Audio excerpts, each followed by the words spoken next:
Breaking news. ಕೋಲಾರದಲ್ಲಿ BJP Bhima ಸಮರ್ಪಣಾ ಜನಾಂದೋಲನ. ಕೋಲಾರ ಕೆಜಿಎಫ್ ಮಾಜಿ ಸಂಸದ ಪ್ರತಾಪ್ ಸಿಂಹರಿಂದ ಸಿಎಂ ಸಿದ್ದರಾಮಯ್ಯ ವಿರುದ್ಧ ತೀವ್ರ ವಾಗ್ದಾಳಿ. ಕೇಂದ್ರ ಸಚಿವೆ ಬಗ್ಗೆ ಸಿಎಂ ಏಕವಚನ ಸಂಬೋಧನೆಗೆ ಪ್ರತಾಪ್ ಸಿಂಹ ಖಂಡನೆ. ದ್ವೇಷ ಭಾಷಣ ಬಿಲ್ ಪಾಸ್, ಆದರೆ ಮೊದಲ ಕೇಸ್ ಸಿದ್ದರಾಮಯ್ಯ ಮೇಲೆ ಆಗಬೇಕು. ಕೋಲಾರದಲ್ಲಿ ಸಂವಿಧಾನ ಸಮರ್ಪಣಾ ಮತ್ತು ಭೀಮ ಸಮರ್ಪಣಾ ಜನಾಂದೋಲನ.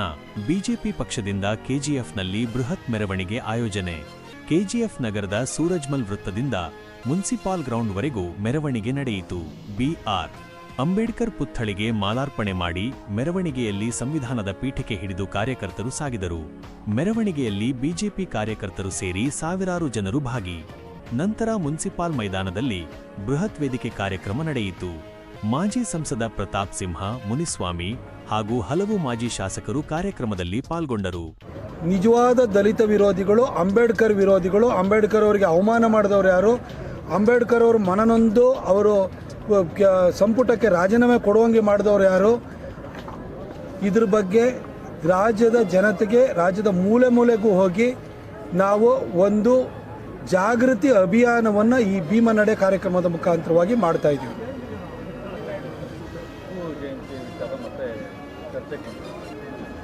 ಅದು ಮುಗಿದೋದ ಅಧ್ಯಾಯ. ಅದು ಗೊತ್ತಾಯ್ತು. ರಾಜಕಾರಣಕ್ಕೋಸ್ಕರ ಕಾಂಗ್ರೆಸ್ನಲ್ಲಿ ಒಂದು ಏನು ಅಂತಂದರೆ, ಅಭಿವೃದ್ಧಿ ಮಾಡಲಿಕ್ಕೆ ಕಳೆದ 2.5 ವರ್ಷದಲ್ಲೂ ಏನೂ ಆಗಿರಲಿಲ್ಲ. ದಿನ ಒಂದು ಹೇಳಿಕೆ ಕೊಡ್ತಾ ಇರೋವಂಥದ್ದು, ದಾರಿ ತಪ್ಪಿಸೋವಂಥದ್ದು, ಬಿ ಜೆ ಪಿಯವ್ರನ್ನ ಬೈಯುವಂಥದ್ದು, ಅವರ ಹಗರಣಗಳನ್ನು ಮುಚ್ಕೊಳ್ಳೋವಂಥದ್ದು ಕಾಂಗ್ರೆಸ್ನವ್ರು ಮಾಡ್ತಾ ಬರ್ತಾ ಇದ್ದಾರೆ.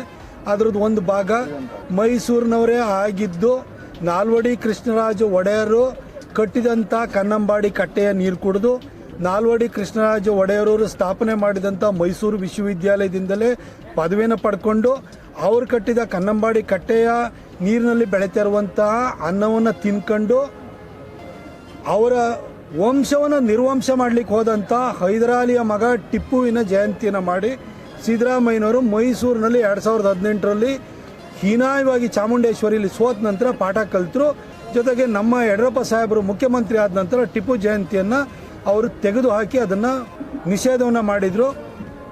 ಅದನ್ನು ಸಿದ್ದರಾಮಯ್ಯನವರು 2023ರಲ್ಲಿ ಮತ್ತೆ ಮುಖ್ಯಮಂತ್ರಿ ಆದಾಗ ಹಿಂದೆ ಅವರಿಗೆ ಆಗಿತ್ತಂದ ಬಿದ್ದಿತ್ತಲ್ಲ ಹೊಡೆತ, ಅದನ್ನು ನೆನಪು ಮಾಡಿಕೊಂಡು ಮತ್ತೆ ಪುನರಾರಂಭ ಮಾಡಲಿಕ್ಕೆ ಅವರು ಕೈ ಹಾಕಲಿಲ್ಲ. ಈಗ ಯಾರೊಬ್ಬ MLA ಬೇಕು ಅಂತ ಹೇಳ್ಬಿಟ್ಟು ಒಂದು ಪ್ರಚಾರಕ್ಕೋಸ್ಕರ ಮೈನಾರಿಟಿಯನ್ನು ಓಲೈಸೋದಕ್ಕೋಸ್ಕರವಾಗಿ ಇದನ್ನು ಈ ಥರ ಒಂದು ಹೇಳಿಕೆಯನ್ನು ಕೊಟ್ಟಿದ್ದಾರೆ. ಅದು ವಿಧಾನಸೌಧದಲ್ಲಿ ಅದನ್ನು ಪ್ರಸ್ತಾಪ ಮಾಡುವಂಥ ಕೆಲಸವನ್ನು ಮಾಡಿದ್ದಾರೆ. ಆದರೆ ಧರ್ಮನಿಷ್ಠ ಮುಸಲ್ಮಾನರಿಗೆ ಬಹಳ ಸ್ಪಷ್ಟವಾಗಿ ಗೊತ್ತಿದೆ, ಅಲ್ಲಾಹುನ ಬಿಟ್ಟರೆ ಅವರು ಯಾರು ಪೂಜೆಗೆ ಭಾಜನರಲ್ಲ, ಯಾರಿಗೂ ಪುಷ್ಪಾರ್ಚನೆಯೂ ಮಾಡೋಂಗಿಲ್ಲ, ಯಾರನ್ನೂ ಆರಾಧನೆ ಮಾಡೋಂಗಿಲ್ಲ. ಅವರಲ್ಲಿ ಅದು ಹೆಣ ಓದ್ಬಿಟ್ಟು ದರ್ಗಾ ಮಾಡ್ತಾರಲ್ಲ, ಅದೂ ಕೂಡ ಇಸ್ಲಾಮಿಗೆ ವಿರುದ್ಧವಾದಂಥದ್ದು. ಇಸ್ಲಾಮಲ್ಲಿ ಜನ್ಮ ದಿನಾಚರಣೆಯನ್ನು ಮಾಡೋ ಹಾಗಿಲ್ಲ, ಇಸ್ಲಾಮಿನಲ್ಲಿ ಸಂಗೀತನೂ ಕೂಡ ನಿಷಿದ್ಧವಾದದ್ದು ಅನ್ನೋದು ಕುರಾನನ್ನು ಓದಿರುವಂಥವ್ರು, ಹದೀಸನ್ನು ತಿಳ್ಕೊಂಡಿರೋ ಪ್ರತಿಯೊಬ್ಬ ಮುಸ್ಲಿಮನಿಗೂ ಗೊತ್ತು. ಆದರೆ ನಮ್ಮ ಈ ಬೆರಕೆ ಹಿಂದೂಗಳಿದಾರಲ್ಲ, ಅವರು ಮಾತ್ರ ಇಂಥ ಜಯಂತಿಗಳು ಮಾಡಿ ಅಂತ ಹೇಳ್ಬಿಟ್ಟು ಮುಸಲ್ಮಾನರನ್ನು ಓಲೈಸಲಿಕ್ಕೆ ಅಂತ ಹೋಗ್ತಾರೆ. ಅಂಥ ಕೆಲಸವನ್ನು ಯಾರೊಬ್ಬ MLA ಮಾಡಿದ್ದಾರೆ. ನೋಡಿ, ಕಳೆದ 2.5 ವರ್ಷಗಳಲ್ಲಿ ಪಂಚ ಗ್ಯಾರಂಟಿ, ಕಾಕಾ ಪಾಟೀಲ ನಿನ್ನ ಹೆಂಡ್ತಿಗೂ ಕಣಯ್ಯ ಫ್ರೀ, ಮಾದಪ್ಪ ನಿನ್ನ ಹೆಂಡ್ತಿಗೂ ನಿನ್ನ ಹೆಂಡ್ರಿಗೂ 2,000 ಬರುತ್ತೆ ಕಣಯ್ಯ, 200 ಯೂನಿಟ್ ಫ್ರೀ ಕಣಯ್ಯ, ಹಿಂಗೆ ತಮಟೆ ಹೊಡ್ಕೊಂಡೆ ಅಧಿಕಾರಕ್ಕೆ ಬಂದರು. 2.5 ವರ್ಷದಿಂದ ತಮಟೆನೇ ಹೊಡಿತಾ ಇದ್ದಾರೆ. ಆಶಾ ಕಾರ್ಯಕರ್ತರಿಗೆ 10,000 ರೂಪಾಯಿ ಆಗಲಿಲ್ಲ, ಅಂಗನವಾಡಿ ಕಾರ್ಯಕರ್ತೆಯರಿಗೆ 8,000 ಆಗಲಿಲ್ಲ, ಓಲ್ಡ್ ಪೆನ್ಷನ್ ಸ್ಕೀಮ್ ಬರಲಿಲ್ಲ, ಕರೆಂಟ್ ಬಿಲ್ಲು ಜಾಸ್ತಿ ಆಯಿತು, ಹಾಲಿನ ಬಿಲ್ಲು ಜಾಸ್ತಿ ಆಯಿತು, ಪ್ರೋತ್ಸಾಹಧನ ಕಮ್ಮಿ ಆಯಿತು, ಗೃಹಲಕ್ಷ್ಮಿ ಸರಿಯಾದ ಟೈಮಿಗೆ ಬರಲ್ಲ, ಶಕ್ತಿ ಯೋಜನೆ ಅಂತೇಳಿ ಹೇಳ್ಬಿಟ್ಟು ಇಡೀ ಎಲ್ಲ ನಮ್ಮ BMTC KSRTC ವ್ಯವಸ್ಥೆನೇ ಹಾಳ್ಗೆದ್ದೋಯ್ತು. ಇನ್ನು ಪವರ್ನ ಫ್ರೀ ಕೊಡ್ತೀವಿ 200 ಯೂನಿಟ್ ಅಂತಂದ್ರೆ ಅದರಲ್ಲೂ ಕಟ್ ಮಾಡಿ ಈಗ ಎಸ್ಕಾಮ್ಗಳೆಲ್ಲವೂ ಕೂಡ ಹಳ್ಳ ಹಿಡಿದೋಗಿರೋಂಥ ಸ್ಥಿತಿ ಬಂದಿದೆ. BMTC ಅವರು KSRTC ಅವರಿಗೆ ಟೈರ್ ಪಂಕ್ಚರ್ ಆದರೂ ನೀವು ಹೊಸ ಟೈರ್ ಹಾಕಕ್ಕೆ ಹೋಗೋರು ಅದರ ದುಡ್ಡಿಲ್ಲ. ಹೀಗೆ ರಾಜ್ಯದ ಅರ್ಥವ್ಯವಸ್ಥೆಯನ್ನು ಹಾಳುಗೆಡವಿ 8 ಲಕ್ಷ ಕೋಟಿ ರೂಪಾಯಿ ಸಾಲವನ್ನು ಮಾಡಿ ಅತಿ ಹೆಚ್ಚು ಸಾಲದ ಹೊರೆಯನ್ನು ಹೊರಿಸುವ ಮುಖಾಂತರವಾಗಿ 16 ಬಜೆಟನ್ನು ಮಂಡಿಸಿರುವಂಥ ವಿಶ್ವದ ಕುಖ್ಯಾತ ಅರ್ಥಶಾಸ್ತ್ರಜ್ಞ ಸಿದ್ದರಾಮಯ್ಯನವರು ಒಂದು ಸತ್ತ ಸರ್ಕಾರದ ನೇತೃತ್ವವನ್ನು ವಹಿಸಿದ್ದಾರೆ. ಸರ್ಕಾರ ಅಂತೂ ಸತ್ತೋಗ್ಬಿಟ್ಟಿದೆ. ಸಿದ್ದರಾಮಯ್ಯನವರು ಆ ಹೆಣನ ಮುಂದೆ ಹೊರ್ತಾ ಇದ್ದಾರೆ, DK ಹಿಂದೆ ಹೊರ್ತಾ ಇದ್ದಾರೆ. ಡಿ ಕೆಗೆ ಮುಂದಕ್ಕೆ ಹೊರಬೇಕು ಅಂತ ಆಸೆ ಇದೆ. ಸಿದ್ದರಾಮಯ್ಯನವ್ರು ಇಲ್ಲ ನಾನೇ ಮುಂದೆ ಹೊರೋದು ಅಂತ ಅವ್ರು ಕೂತಿದ್ದಾರೆ. ಡಿ ಕೆ ಅವ್ರನ್ನ ಎಳೆದ್ಬಿಟ್ಟು ಮುಂದಕ್ಕೆ ಹೊತ್ಕೋಬೇಕು ಅಂತ ಹೊರಟಿದ್ದಾರೆ. ಸಿದ್ದರಾಮಯ್ಯ ಯಾರು ಮುಂದೆ ಹೊರಲಿ, ಡಿ ಕೆ ಯಾರು ಮುಂದಕ್ಕೆ ಬರಲಿ, ಮುಂದೆ ಬಂದು ಹೊತ್ಕೊಳ್ಳಿ. ಸರ್ಕಾರ ಅಂತೂ ಸತ್ತೋಗಿದೆಯಲ್ಲ, ಇದು ರಾಜ್ಯದ ಪಾಲಿಗೆ ಸತ್ತೋಗಿ ಆಗಿದೆ. ಈ ಸತ್ತು ಹೆಣ ಹೊತ್ಕೊಂಡು ಹೋಗಿರೋ ಸರ್ಕಾರದಲ್ಲಿ ಮುಂದೆ ಯಾರು ಬರ್ತಾರೆ, ಹಿಂದೆ ಯಾರು ಬರ್ತಾರೆ ಅನ್ನೋದು ನಮಗೆ ಇಂಪಾರ್ಟೆಂಟ್ ಅಲ್ಲ. ಈ ಸರ್ಕಾರ ತೊಲಗಬೇಕು, ಈ ಪ್ರಕಾರ ತೊಲಗಿಸ್ಬೇಕು, ತೀರಿಸ್ಬೇಕು ಅಂತ ರಾಜ್ಯದ ಜನತೆ ತೀರ್ಮಾನ ಮಾಡಿದ್ದಾರೆ. 5 ವರ್ಷ ಕೊಟ್ಬಿಟ್ಟಿದೀವಲ್ಲ, 140 ಸೀಟ್ ಬೇರೆ ಬಂದ್ಬಿಟ್ಟಿದಾವಲ್ಲ, ಬೈ ಎಲೆಕ್ಷನ್ನು ಸೇರಿದಂತೆ. ಆ ಸೀಟನ್ನು ಗೆದ್ದಿದ್ದಾರಲ್ಲ, ಏನು ಬಾಯಿ ಮುಚ್ಕೊಂಡು ಕೂತಿದ್ದಾರೆ. ಇನ್ನು 2.5 ವರ್ಷ ಜನ ನೀವು ಮಾಡಿರೋ ತಪ್ಪಿಗೆ ನೀವು ಅನುಭವಿಸ್ಬೇಕು, ಪಾಠ ಕಲಿಬೇಕು. BJP ಅವರು ನಾವು ಒಂದೊಂದ್ಸರಿ ಮೈ ಮರೆತು ಬಿಡ್ತೀವಿ, ಯಾಮಾರಿಬಿಡ್ತೀವಿ. ನಾವು ಕೂಡ ಸರಿಯಾಗಿ ಪಾಠ ಕಲ್ತ್ಕೊಳ್ಳೋದಕ್ಕೆ, ನಿಮ್ಮ ವಿಶ್ವಾಸವನ್ನು ಮತ್ತೆ ಗಳಿಸ್ಕೊಳ್ಳೋದಕ್ಕೆ BJP JDS ನಾವು ಸಂಘಟಿತವಾದ ಪ್ರಯತ್ನವನ್ನು ಮಾಡಬೇಕು. ಬಟ್ 2.5 ವರ್ಷ ಇದೇ ಕಗ್ಗತ್ತಲು ಮುಂದುವರಿಯುತ್ತೆ. ಈಗ ನಾನು ಕೇಳ್ತೀನಿ, ಕೋಲಾರ ಜಿಲ್ಲೆನಲ್ಲಿ ಯಾವ್ದಾದ್ರು ರೋಡಿಗೆ ಒಂದು ಹಿಡಿ ಟಾರ್ ಹಾಕ್ತಿದಾರ? ಬರೀ ಭಾಷಣ ಹೊಡಿತಿದ್ದಾರೆ. ಅಲ್ಲಿ ಮಾದೇವಪ್ಪನವರು ಪ್ರಿಯಾಂಬಲ್ ತೋರಿಸ್ಕೊಳ್ಳೋದು BJP ದಲಿತ ವಿರೋಧಿ ಅನ್ನೋದು. ಸಿದ್ದರಾಮಯ್ಯನವರು ಅಲ್ರಿ ಏನು ಮಾತಾಡ್ತಿರ್ರಿ, 16 ಬಜೆಟ್ ಮಂಡಿಸಿರುವಂಥ ಒಬ್ಬ ವಿತ್ತ ಸಚಿವರು ಅವರೇ. ವಿತ್ತ ಸಚಿವರು ಎಲ್ಲದಕ್ಕೂ ಕೂಡ ಎನಿ ಫೈನಾನ್ಷಿಯಲ್ ಮಿಸ್ಅಪ್ರೋಪ್ರಿಯೇಷನ್ ಆದರೆ ಅವರೇ ಅವ್ರಿಗೆ ಹೊಣೆಗಾರರಾಗಬೇಕಾಗುತ್ತೆ. ನಮ್ಮ ಆನೇಕಲ್ ನಾರಾಯಣ ಸ್ವಾಮಿ ಅವರು ಹೇಳಿದರು, 40,000 ಕೋಟಿಗಿಂತ ಜಾಸ್ತಿನ SCP ಮತ್ತು ಸ್ಪೆಷಲ್ ಕಾಂಪೊನೆಂಟ್ ಪ್ರೋಗ್ರಾಮ್ ಮತ್ತು ಟ್ರೈಬಲ್ ಸತ್ಪ್ಲಾನ್ SCP TSP ಫಂಡನ್ನು ಗ್ಯಾರಂಟಿ ಸ್ಕೀಮಿಗೆ ಡೈವರ್ಟ್ ಮಾಡಿದ್ದಾರೆ. ಒಬ್ಬ ಫೈನಾನ್ಸ್ ಮಿನಿಸ್ಟರ್ ಆಗಿ he should be held accountable ಅವ್ರನ್ನ. ಹಾಗೆ ನಮ್ಮ ವಾಲ್ಮೀಕಿ ಅಭಿವೃದ್ಧಿ ನಿಗಮದಲ್ಲಿ 187 ಕೋಟಿ ಅದು ಹೋಯ್ತು. ಅದಕ್ಕೆ ಯಾರು ರೆಸ್ಪಾನ್ಸಿಬಲ್? ಫೈನಾನ್ಸ್ ಸೆಕ್ರೆಟರಿ ಮತ್ತು ಫೈನಾನ್ಸ್ ಮಿನಿಸ್ಟ್ರು.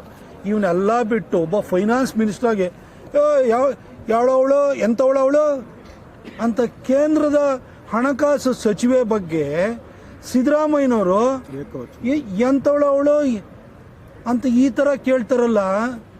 ಅಲ್ಲ, ನಾವು ಸಿದ್ದರಾಮಯ್ಯನವರೇ, ನೀವೊಬ್ಬ ಫೈನಾನ್ಸ್ ಮಿನಿಸ್ಟರ್ ಆಗಿ ಕೇಂದ್ರದ ಹಣಕಾಸು ಸಚಿವೆ ಹೆಸರೇ ನಿಮಗೆ ಗೊತ್ತಿಲ್ಲ, ಅಥವಾ ಗೊತ್ತಿದ್ರೂ ಕೂಡ ಈ ರೀತಿ ಉಡಾಫೆ ಮಾತಾಡ್ತಾರಲ್ಲ, ನಾವು ನಿಮ್ಮನ್ನು ಕೇಳ್ಬಿಡ್ಬೋದಲ್ಲ.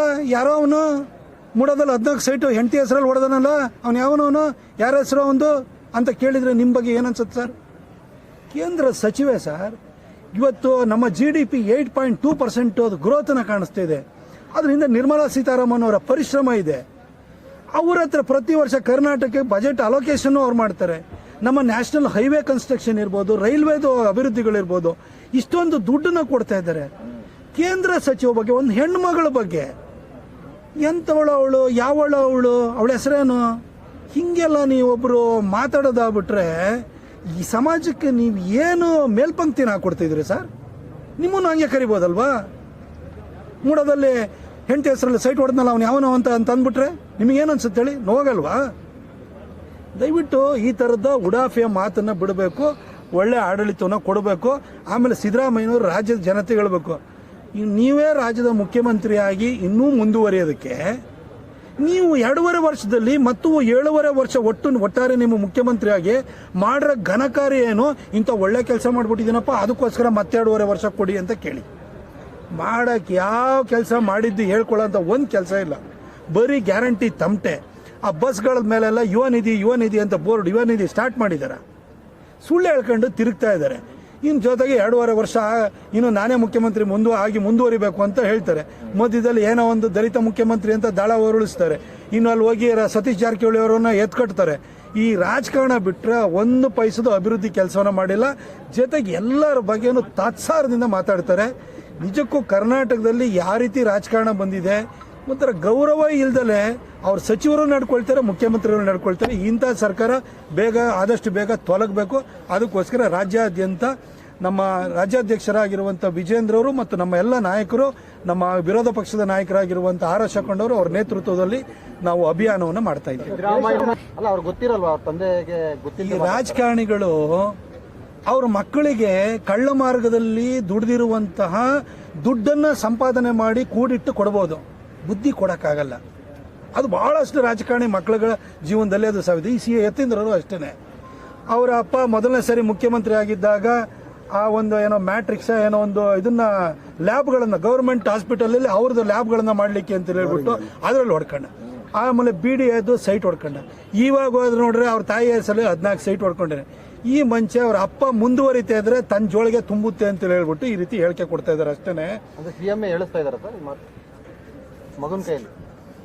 ಸಿಎಂ ಬಹಳ ಜನಕ್ಕೆ ಹೇಳಿಸ್ತಾ ಇದ್ದಾರೆ, ಬಹಳ ಜನಕ್ಕೆ ಹೇಳಿಸಿ ಕೆಲವ್ರದ್ದು ಮಂತ್ರಿ ಪದವಿನೂ ಕಳ್ಕೊಂಡಂಗ್ ಮಾಡಿದ್ರು.